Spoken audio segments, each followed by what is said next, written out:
அரசி குமாரை கல்யாணம் பண்ண விருப்பம் இல்லை அப்படின்னு சொன்னதும் பாண்டியனும் குமாருக்கு அரசியை கல்யாணம் பண்ணி கொடுக்க மாட்டேன், வாழ்நாள் முழுவதும் என் பொண்ணு கல்யாணம் ஆகாம இருந்தா கூட பரவாயில்ல, ஆனா குமாருக்கு என் பொண்ணை கல்யாணம் பண்ணி கொடுக்க மாட்டேன் அப்படின்னு ஸ்ட்ரிக்டா சொல்லிடுவாரு. கோமதியும் நீ எல்லாம் ஒரு அம்மாவான்னு கேட்குற அளவுக்கு பேசிடுவாங்க. குமார் வீட்டில் போய் குமாரோட அப்பத்தா இந்த விஷயத்த சொன்னதும் குமார் ரொம்ப கோவப்படுவாரு.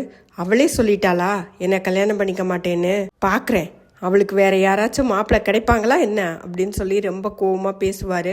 முத்துவேலு அடுத்த பொண்ணை பத்தி தப்பா பேசாத, நீ பேசாம உட்காரு அப்படின்னு சொல்லிட்டு குமார சொல்லுவாரு. ஆனாலும் குமாருக்கு ரொம்ப கோவம் வருமா. அரசி வெளியில போய்கிட்டு இருக்கும்போது அவ தனியா போய்கிட்டு இருக்கும்போது அவகிட்ட போய் கலாட்டா பண்ணுவாரு. உனக்கு என்ன அவ்வளவு திமிராச்சா, கொஞ்சம் அழகா இருக்கும்னு ரொம்ப பண்றியா, ரொம்ப திமிரு பிடிச்சுதான் அலையிற அப்படி இப்படின்னு பேசிக்கிட்டு இருப்பாரு. அதுக்குள்ள அந்த கார்த்திகேயன் இடையில தலையிடுவாரு. பாண்டியனும் அங்க வந்து குமார நல்லா மிதிச்சு தள்ளுவாரு. இதெல்லாம் போய் சக்திவேல் கிட்ட சொன்னதும், ஏண்டா உனக்கு இது தேவையாடா, இந்த அவமானம் தேவையா, நான் தான் கல்யாணம் பண்ணி வைக்கிறேன்னு சொல்றேன்ல, எப்பப்பா 60 வயசுலயா, 60ஆம் கல்யாணம் தான் பண்ண முடியும். ரெண்டு பேரும் சண்டை போட்டுட்டு கொஞ்ச தூரம் போனதும் சக்திவேலு ஒரு இடத்துல நிப்பாரு. அங்க டீ கடையில மயிலோட அப்பாவும் இன்னொரு ஆளும் டீ குடிச்சுக்கிட்டே பேசிக்கிட்டு இருப்பாங்க.